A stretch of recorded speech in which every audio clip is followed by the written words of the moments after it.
Hey y'all, I'm really excited to be here. As you probably already know, the Poetry Slam tonight is going to be awesome, but you should definitely come if you're not planning on it already. I saw the poets last night. They're going to be amazing. But as far as I go, just a quick introduction to myself. As Mr. Eislie said, I'm a student at the University of Michigan. I'm going into my senior year right now. I'm 19. I study cognitive science, which is a lot of what I'm going to be talking about today. I also, when I'm not doing that, I spend most of my time on my two student orgs. I'm the vice president of the Poetry Slam Club, and I'm also heavily involved in the Parkour Club, and I won't do a backflip. Sorry. But if you have any questions about, college, poetry, student organizations, anything like that, we might not have a lot of time for that, but feel free to, come up to me at the end and ask, or if something does relate to what we're talking about with conformity, feel free to, shoot me any questions you have. And I should say, I also have a pretty nonconformist perspective on, I have type 1 diabetes, so you might see me stabbing myself at some point, checking my blood sugar. If you're afraid of blood, I'll warn you in advance. And I also have a pretty nonconformist perspective on that. I think it's a pretty great disease to have. It makes you a lot healthier, it makes you a lot more confident, at least for me. And because of that nonconformist perspective, I've occasionally flown around the country and given speeches at healthcare conferences and stuff, which is a lot easier than you would think because most doctors are used to really, really boring presentations. If you have anything remotely interesting to say, they'll eat it up. It's awesome.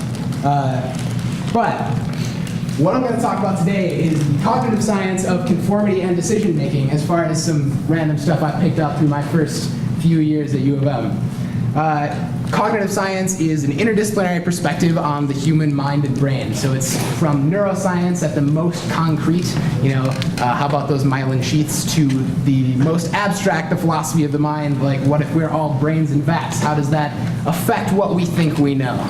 Feel free to find a seat anywhere.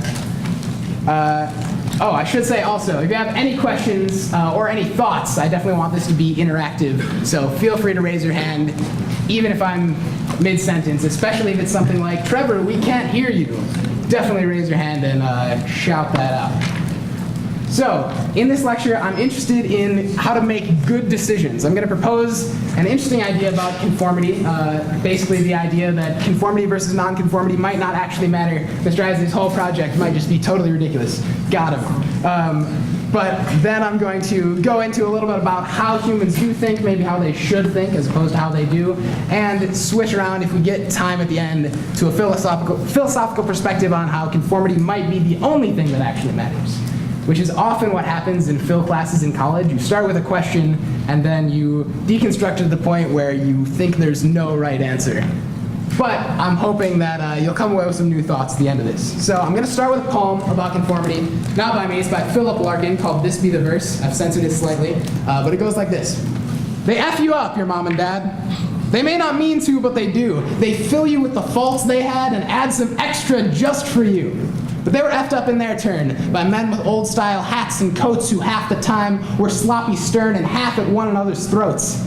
Man hands on misery to man. It deepens like a coastal shelf, so get out as early as you can and don't have any kids yourself.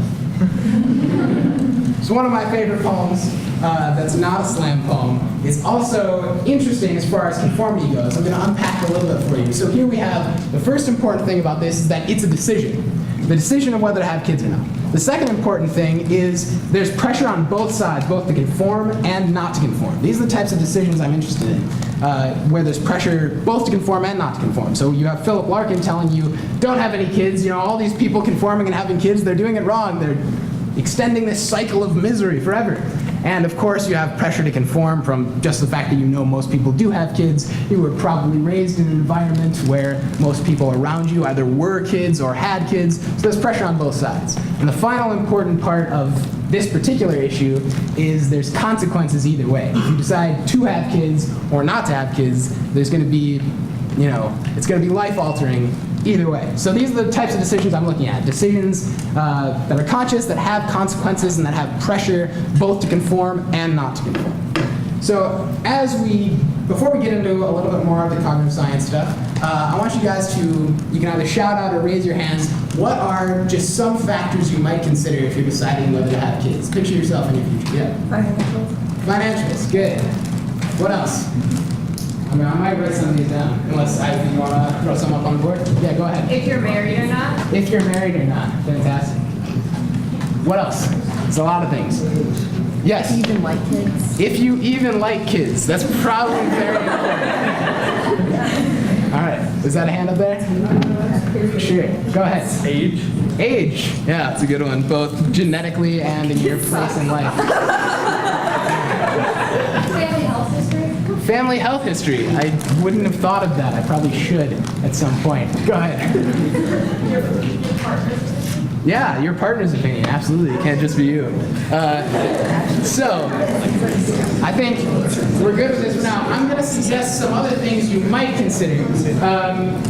You might go to a psychic and ask for a tarot card reading, or tarot, I don't know how to say it, and ask them if you should have a kid. You might go to a religious leader. You might flip a coin, call heads in the air. Heads is, I'm going to have kids. So there are lots of factors that you can consider, some of which are probably important, like these factors that you suggested, some of which you probably should completely disregard, like flipping a coin or having a tarot card reading. So what I'm interested in is conformity versus nonconformity, the pressure from both sides, does that question fit into this category here of factors that should influence your decision, or does it fit more in the flipping a coin category? Should you not consider either way, whether you're going to conform or not conform, but purely make a decision based on your own preferences?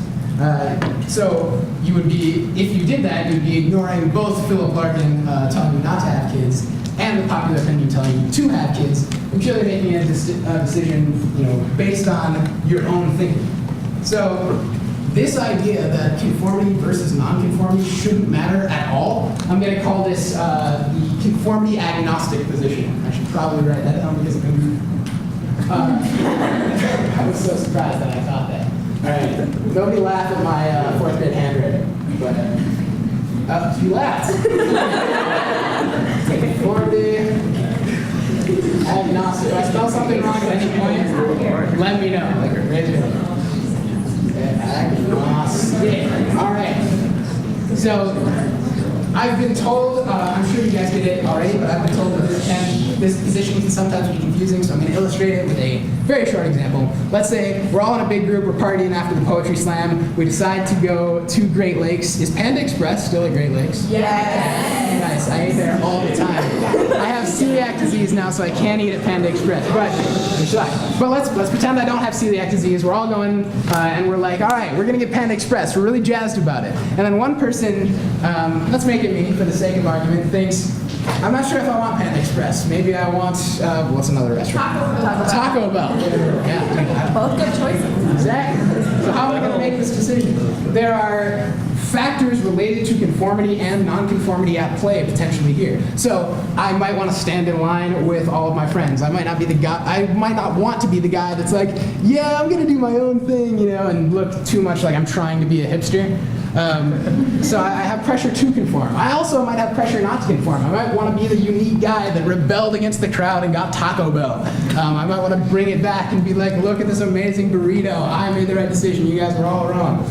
So there's pressure on both sides to conform and not conform. But if I were taking the conformity agnostic position, I would remove both of those things from my mind and only decide, what am I in the mood for? Am I in the mood for Panda Express, or am I in the mood for Taco Bell?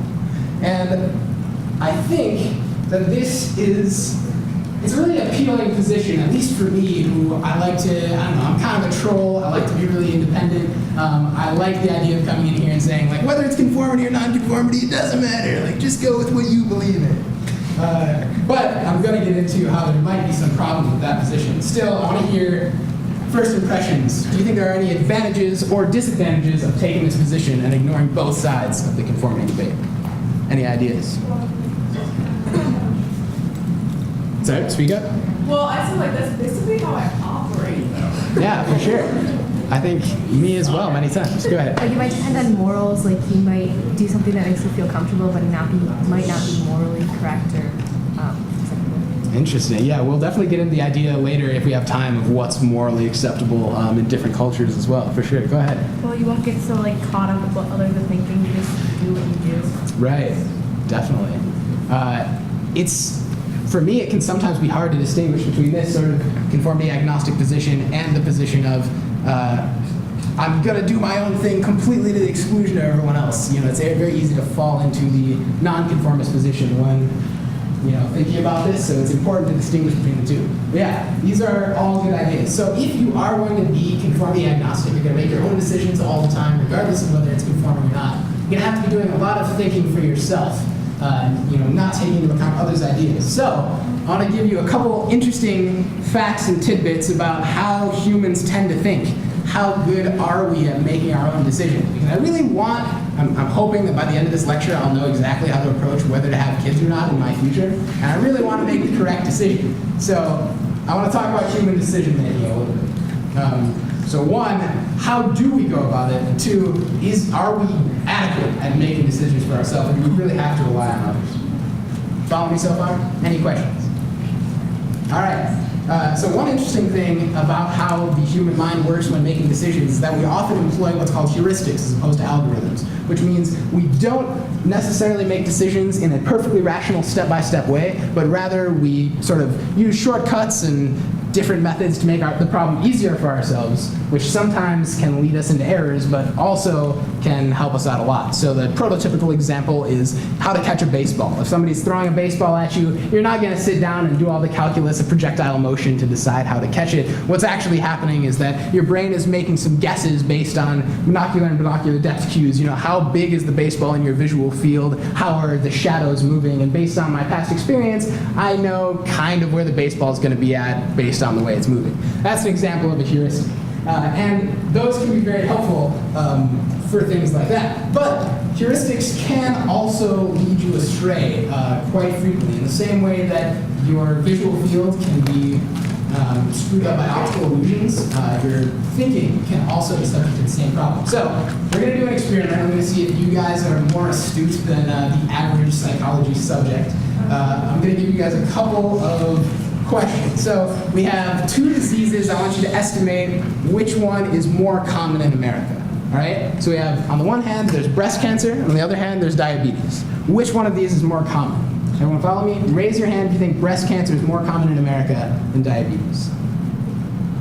All right, we got a few. Raise your hand if you think diabetes is more common. Nice. You guys got it right. The average person when asked this question, taken off the street, will think that breast cancer is more common because there's much more examples of it in the media, breast cancer awareness and so forth. Because it springs to mind more easily, it is estimated to be more common.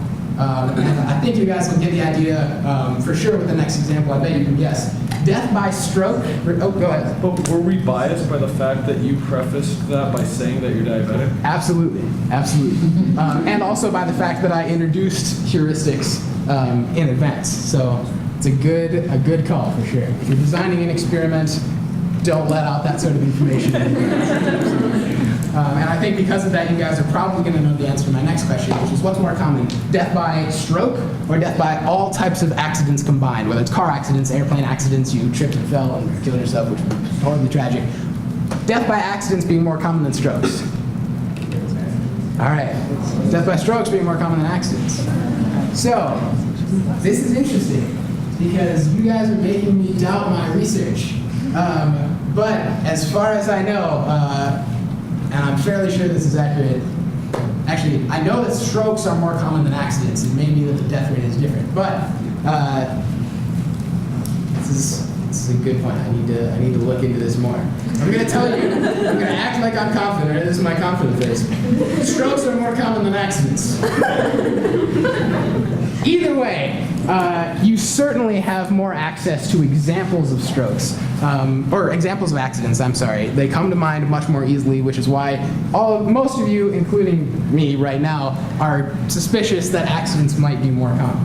So this is the availability heuristic. It's whenever humans estimate frequency, they don't estimate it based on a perfectly rational analysis of all the information they've heard. They estimate it based on what comes to mind most easily. And I think that is an error that can cause a lot of problems in terms of trying to predict the consequences of your actions. If I'm trying to predict how happy I will be when I have kids, chances are I'm not going to look at a study that says how happy are parents once they have kids versus before. There are all kinds of studies that show the happiness level of different people based on different life decisions. What I'm actually going to do is look at the people I know, the examples that I can think of, and if I know a lot of people that are miserable with kids, I'm probably going to think that kids make you miserable, even if that's not actually the case.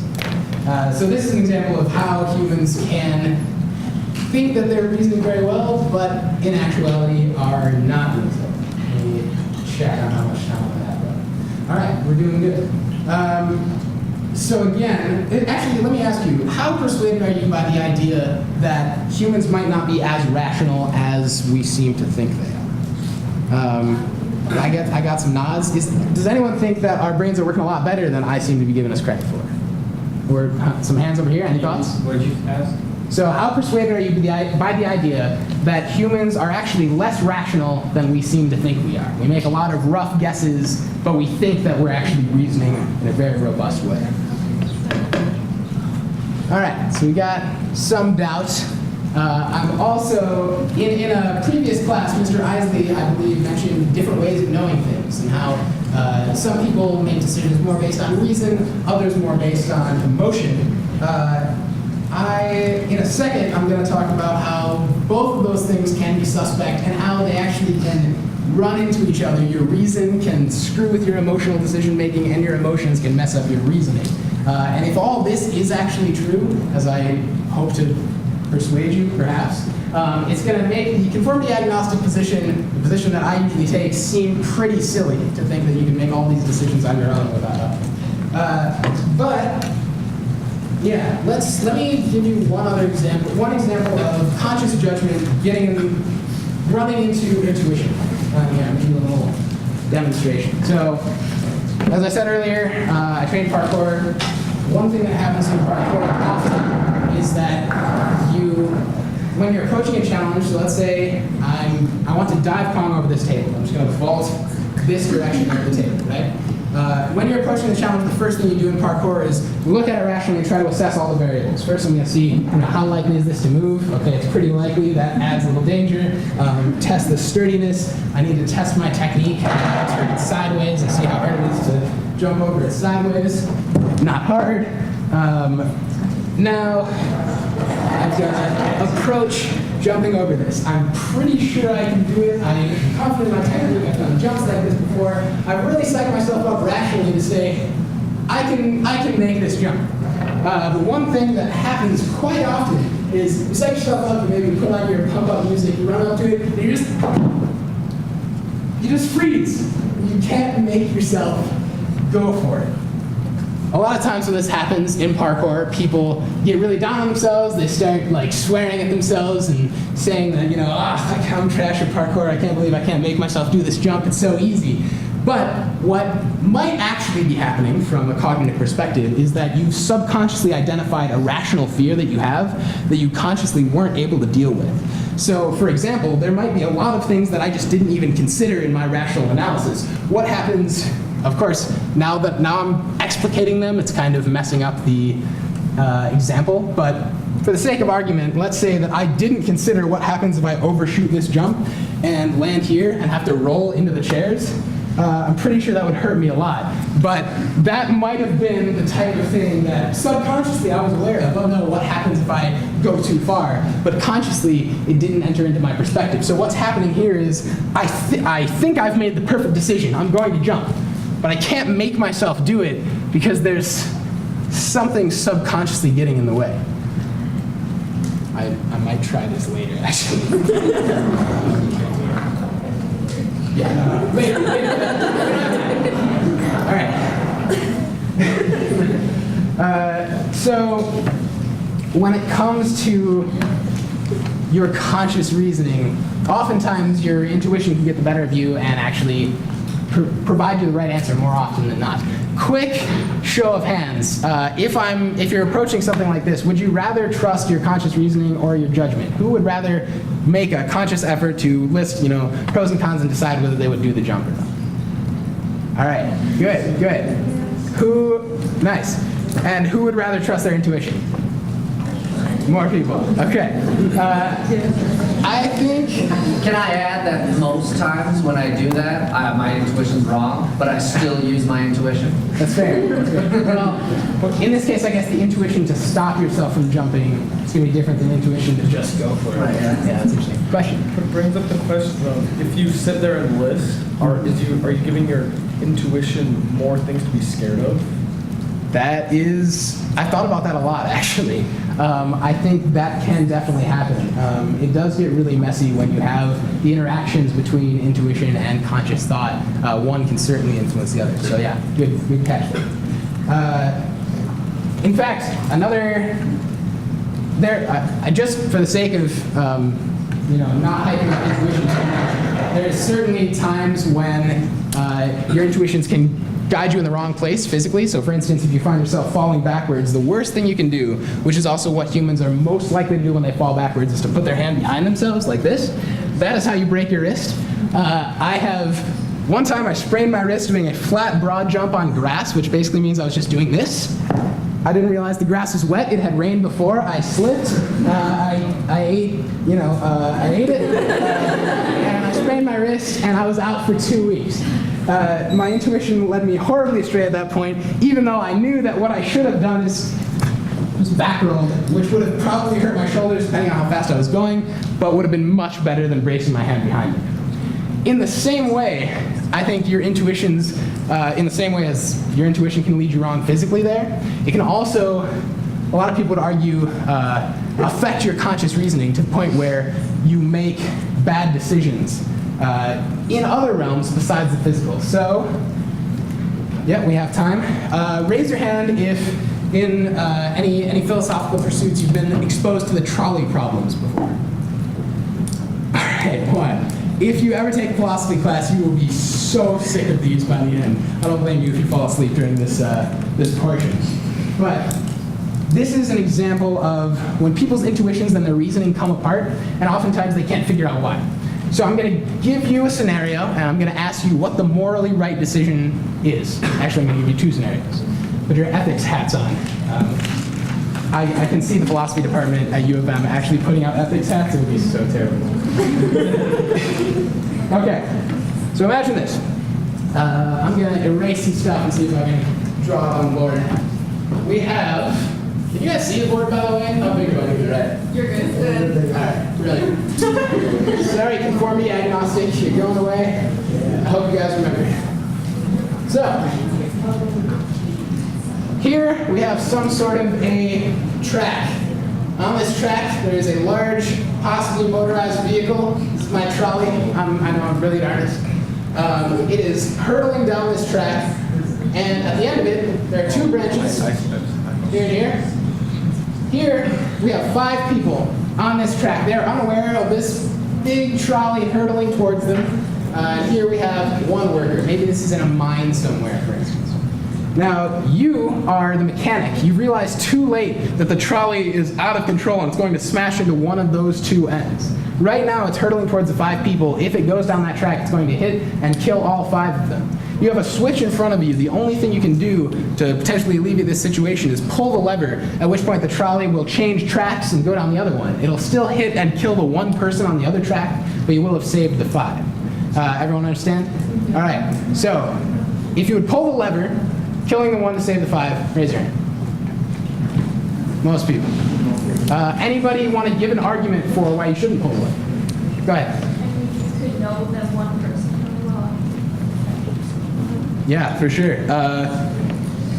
I guess we're going to try, for the sake of argument, we're going to say you don't know anybody.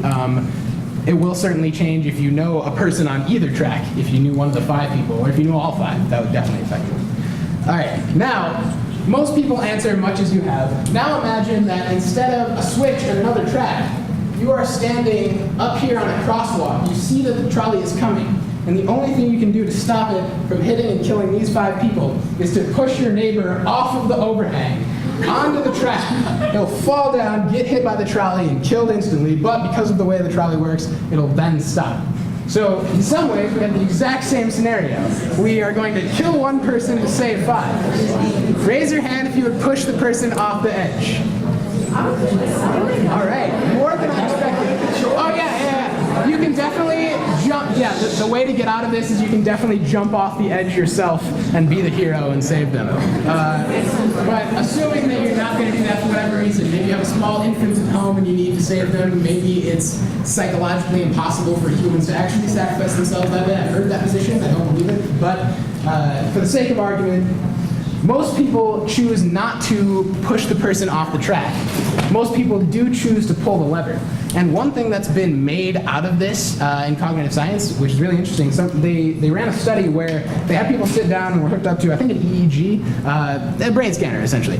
And they were posed these questions, and different areas of their brain lit up for both questions. You have, in the first, with the switch and the 2 tracks, areas more associated with thinking and reasoning.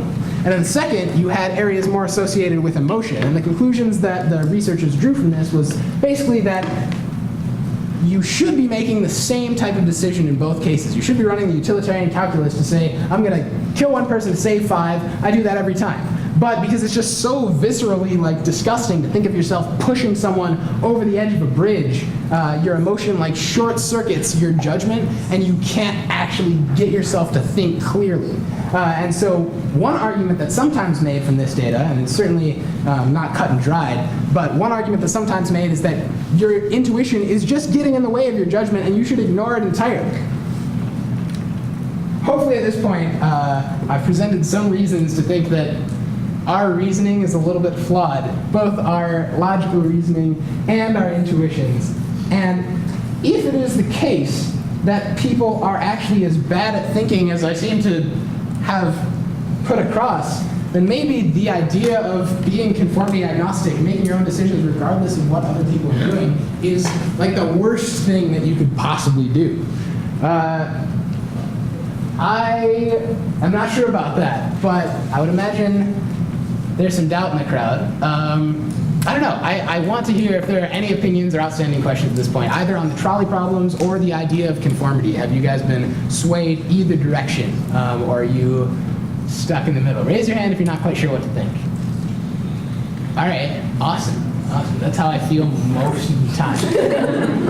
And especially in studying cognitive science at U of M, I often go into lectures with here's what I think, and then at the end I'm just more research, please.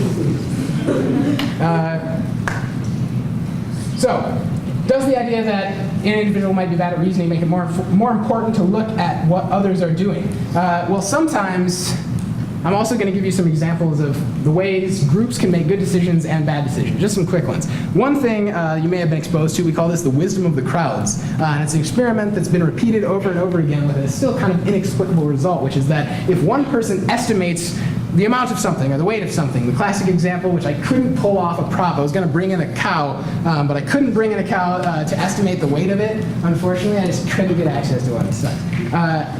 If you estimate the weight of a cow, even if you're a farmer that knows a lot about cows, you're most likely going to get it wrong. If I just asked you, how many pounds is this cow right here? But if you have a large enough sample size of people that are asked the same question, almost always, if you sum the results and divide it, take the mean, the group will get the weight of the cow almost exactly right, most times. And this holds for, the number of jelly beans in a jar or any other estimation like that. For whatever reason, we are really good in the aggregate at predicting these sort of statistical things that we're terrible at predicting on our own, which might be a reason to think that it's good to trust a group, but I think it's such a small example. And on the other hand, groups can often be horribly wrong. For instance, we have something called the bystander effect, which lots of you guys are taking AP Psych, yeah? No? Next year. Oh, I didn't take it, but I would, if I were in CHS right now, I totally would. But this is great. So the bystander effect is the idea that if a crime occurs, and there's a group of people looking on, they're less likely to intervene if there's a big group than if there's only a couple of people. If I'm walking down the street and Mr. Eislie mugs me and tries to steal my wallet, and you guys are all watching, chances are you'll be like, yeah, you go, Mr. Eislie. No. Chances are that you're all kind of stand there going, well, there's a lot of people around, I think someone else will do something about it.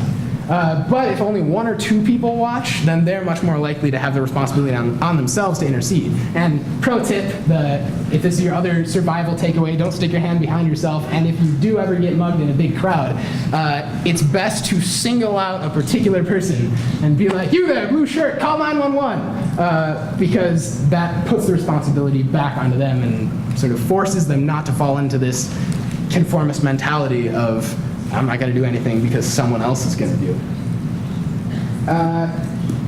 Let's see. I'm doing fantastic on time. How good are groups at making decisions? I don't want to dive down the rabbit hole of the election. You're allowed to say a little bit about that if you want. But just in general, are there other examples where groups are great or terrible at making decisions that you can think of? Is that a hand? I think whenever people are with their friends or with people they look up to, they can sometimes be very bad at making decisions because then you fall into the conformity pit of, oh, well, all my friends are wanting something or doing something, so I should do it. Right. Yeah. Go ahead. On the flip side, though, the people you're with are positive influence, then we still fall into the conforming pit, but there's benefit to them because everyone else is doing it. Right. Picture. I think that if a group of people makes a decision, people are more confident in the decision, even if the decision is incorrect. That's a really subtle point. I like that. Yeah. Well, I've seen like some of the best ideas are from people you wouldn't expect to have them for the quiet kids, and when you're in a group, they're afraid to give their idea because Right. it's so out there. Yeah, for sure. These are all good. Things that I wouldn't have thought of from the last two especially. This is sort of getting back to the original idea of like why this was brought up. There's reasons to conform when the group is doing something right, but reasons not to conform if the group is doing something wrong, and you're going to feel a lot of pressures from both sides. And I don't know, that kind of brings me back to the conformity agnostic position of like maybe you should just make your own decision. It becomes a little cyclical. But before we get to some more general discussion at the end, I might tell a couple more stories. I want to give one other side of the story, which is I've done my best to cast some aspersions on whether the question of conformity even matters. There are certainly positions that say conformity is all that matters. In particular, there's a position that I've heard about, that I learned about in a philosophy class called cultural ethical relativism, which is probably something that you guys are familiar with, even if you're not familiar with it in those terms. And that position basically goes like this. It starts off by saying there's no objective morality. There's no one culture that's gotten everything right.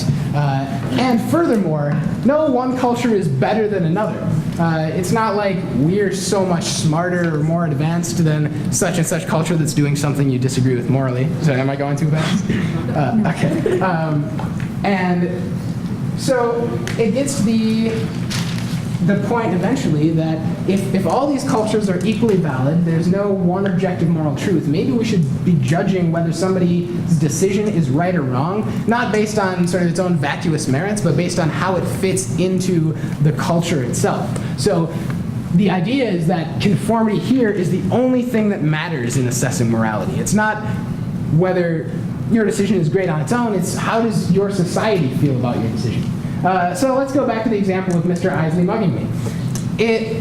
If we lived in a society where physical strength was really valued for some sort of random reason, but maybe we're being hunted by mammoths all the time. We need to get really good at fighting. And Mr. Eislie comes up and mugs me. He may totally be doing that for my own good, to make me stronger and make me more prepared to deal with these mammoths. So we're gonna have to go out and hunt.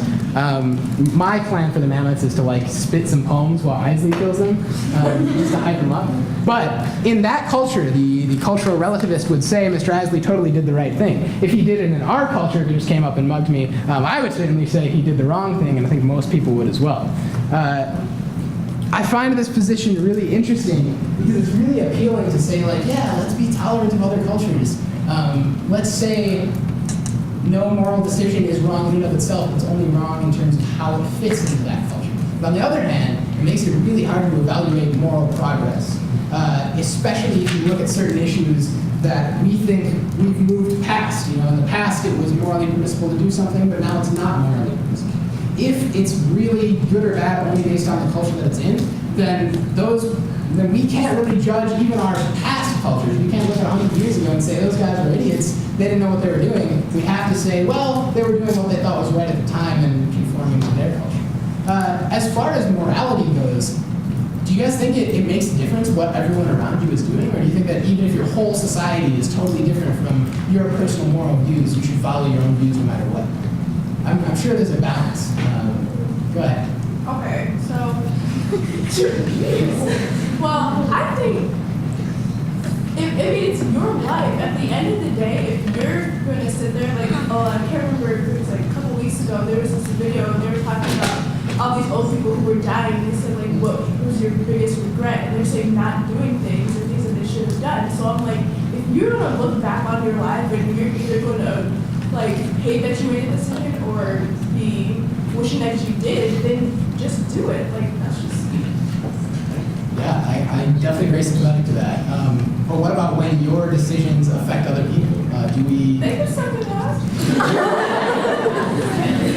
Well, like, it could also be prevented because if, like, when she's talking about if doing what you want to do is, say, you really hated a teacher you had and, you know, you wanted to get them fired or something, like, there's laws and stuff that you can't do certain things that prevent you from doing what you might want to do. Right. Now, if you have a moral perspective that differs from those laws, if you're taking a total conformity agnostic position, you would only make a decision with respect to a law in terms of how will it get me in trouble or not. It'll lead you to the position of, it's not cheating if I don't get caught. It's if I think it's morally right of me to go beat up Mr. Eislie for being a crappy teacher, then the only reason I shouldn't do it is because the law is telling me not to. But there's no morality attached to that. That's just saying, I want to avoid getting in trouble, which I think is a dangerous potential rabbit hole to fall into, because it's like if you don't trust an individual to make their own decisions, you're completely irrespective of the law. It's almost why we have the law in the first place, to sort of enforce these conclusions that we've come to as a group, and not let everyone, it be up to everyone in every instance of what to do, but say like, no, regardless of what you think, you can't actually go beat up Mr. Eislie right now. Sorry, we're having a lot of violent altercations between us, but yeah. All right, We get into in IB when we cover ethics and we talk about cultural relativism. It's where we really get into conversations about empathy. And I know you don't have your pulse on your fingers on the pulse of CHS anymore, but there's been a lot of controversy via social media about transgender bathroom use and trying to keep a stable conversation in the classroom, allowing people to express their opinions while also respecting the opposite opinion has been difficult, because immediately they want to take their morals and say, my morals are correct and yours aren't. But when you turn it the other way, they want others to respect their opinion and their morals, even if it flies in the face of someone else's. Yeah. So they have a real hard time turning the mirror on themselves. That they're okay out there saying, absolutely, transgender people should be able to use the bathroom. But if someone tells them they're wrong, they get upset as if that person is, the bad person. And then it's also flipped. So the person who says they shouldn't puts their opinion out there, and then they get attacked. So having a conversation about what's right or wrong, morally, considering our culture, our beliefs, how we grew up in our individual homes, or religious beliefs, or whatever the case may be, becomes difficult in the face of tuition and emotion. Absolutely. Yeah, this is something I've sort of encountered in college. When I came to U of M, I had really sort of entrenched positions. I was very sure of my own opinions on especially a lot of moral matters. And as I was exposed to so many different opinions, I backed off from that a little bit. But I've been struggling with how much do you hold on to your own decision versus respecting the opinions of others. If I go too far with that, then I might think, I'm the only one here doing the morally correct thing, but I'm not going to stand up for it because maybe their opinions are valid and I'm just missing something. But on the other hand, if you go too far with my opinion is the correct one, then you end up enforcing your morality on other people. So it becomes something I've been struggling with a lot. Actually, does anyone have any thoughts on where to fall on this balance, just out of curiosity? I don't want to ask Mr. Isley again. Yeah, go ahead. I think it really depends on how strong you feel about it. Because if you go into the discussion feeling, it's not too important, and you can be swayed, then maybe you say, okay, I'll acknowledge that. But if you're really, if you're like, this is really important to me, don't be completely bullheaded and not recognize something. I definitely yield a little, but you still want to stand up for what you believe is right, but still recognize that the other people have other values that they may be entrenched in as well. Yeah, seems like a really reasonable position. Let me, for the sake of argument, throw something back at you. What if in a situation where you find something to be really important, maybe that's the time when you need to step back even more from your views and say, like, this is such an important issue, I can't let my judgment be clouded by my previously held position. I have to have as open of a mind as possible, and if it's something that doesn't matter as much, maybe then I can say, no, this is how I feel about it. I don't know. I don't know the answer to that. Did you want to go as well? Oh, I was just going to agree. Everything he said, I agree with. Yeah. All right. Awesome. Is that the first time someone's ever said that to Justin?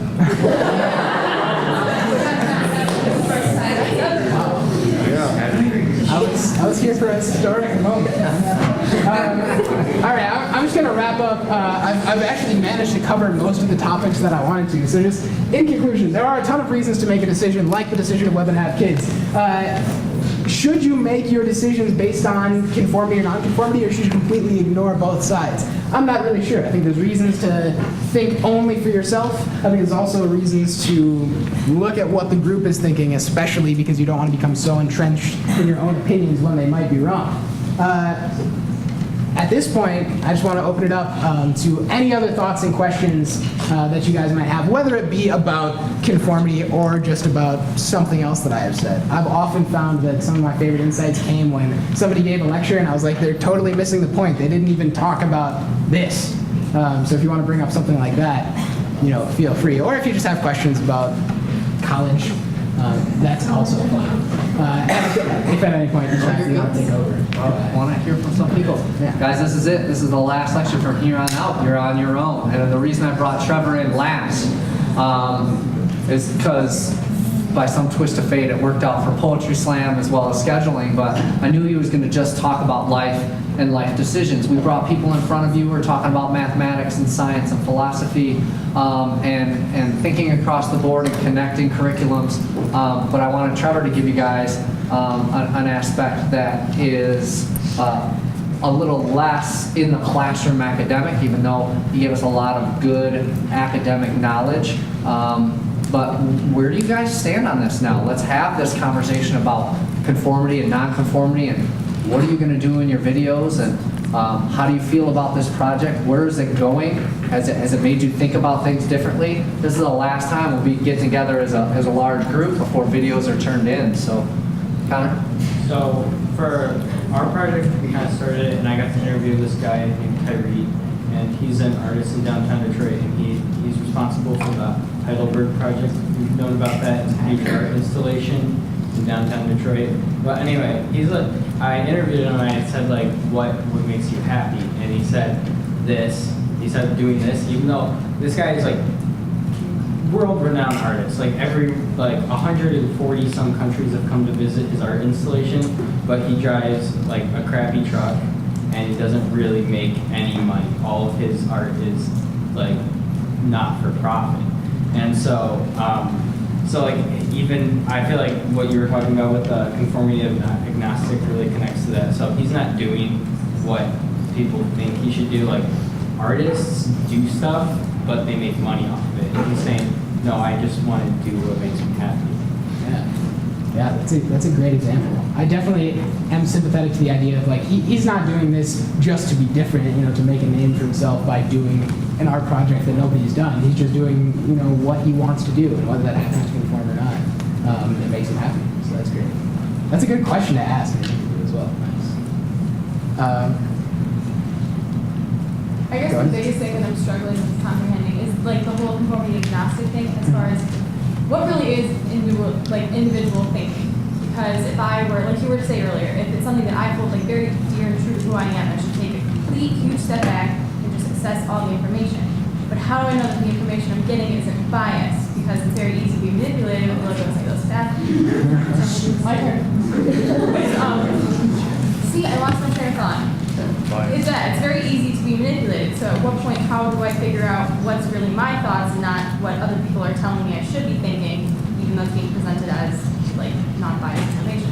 Yeah, that's a great point. I was hoping to talk a little bit about determinism, just to take that all the way to the other extreme, to say, you know, what if none of the thoughts you have are original, but they're just caused by the way you've been raised? Like the nature versus nurture debate, if you take a step back from that, neither of those are your choice. Either you're being shaped by nature or you're being shaped by nurture, but you don't get to choose for yourself, which I think is really interesting. So I think that's a really good argument against that agnostic position, is to say, well, these thoughts that you think are individual are actually influenced by other people, for sure.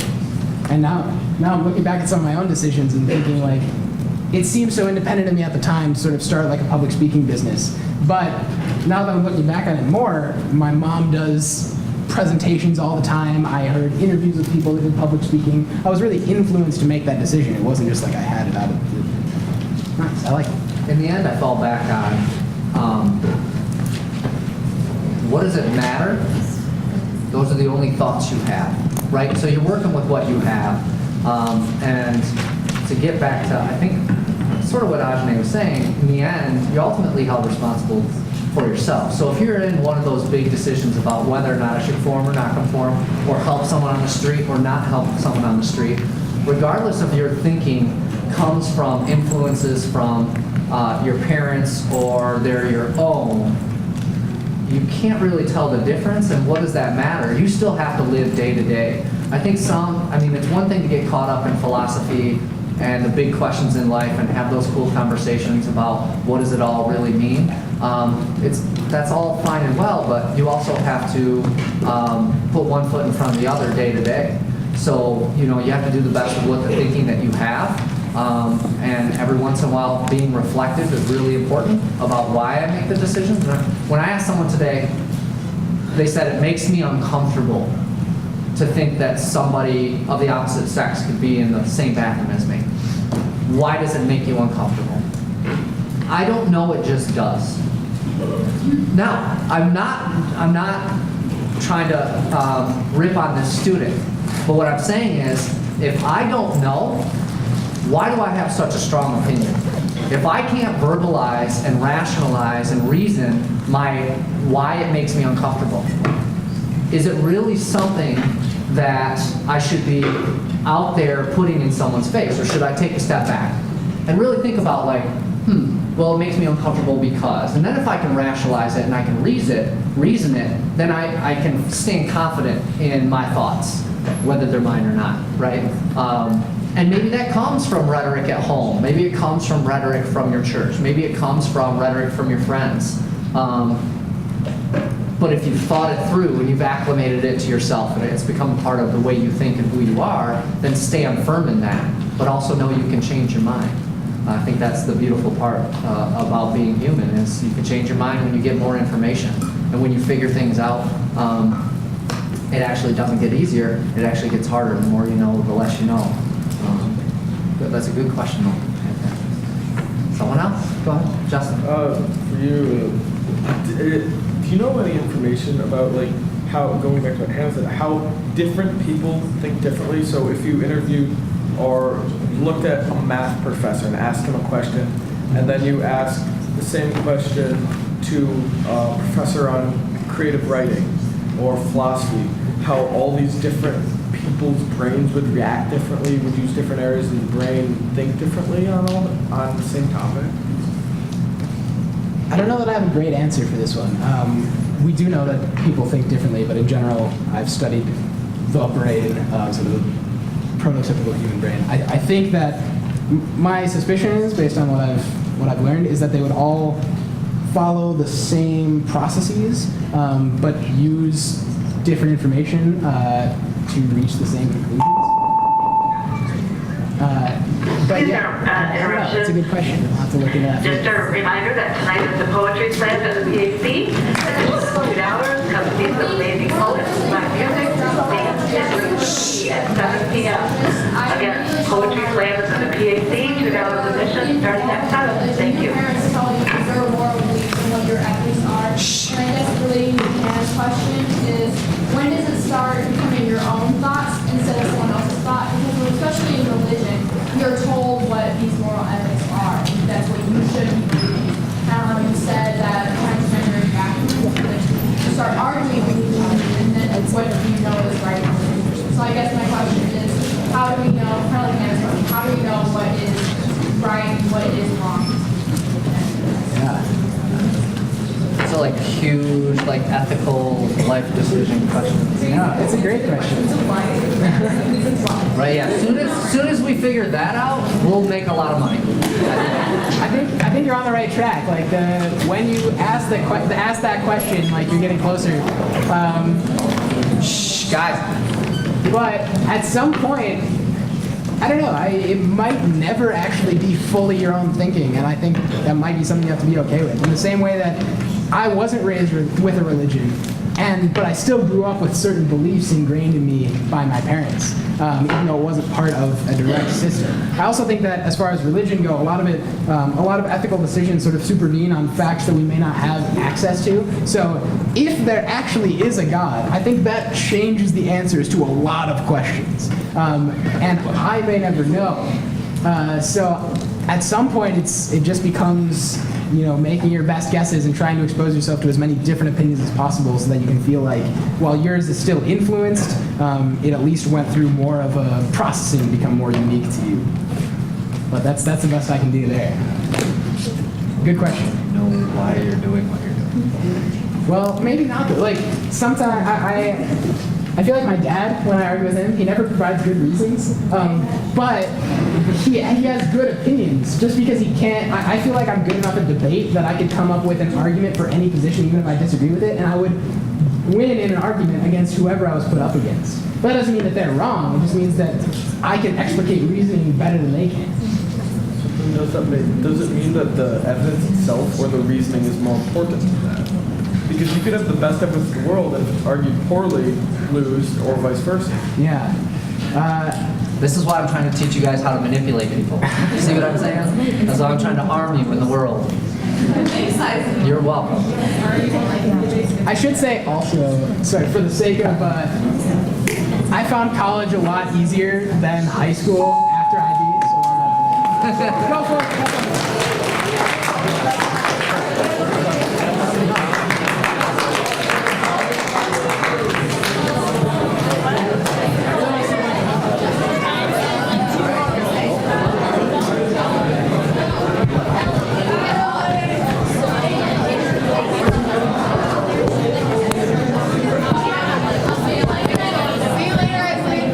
See ya. Have a good weekend.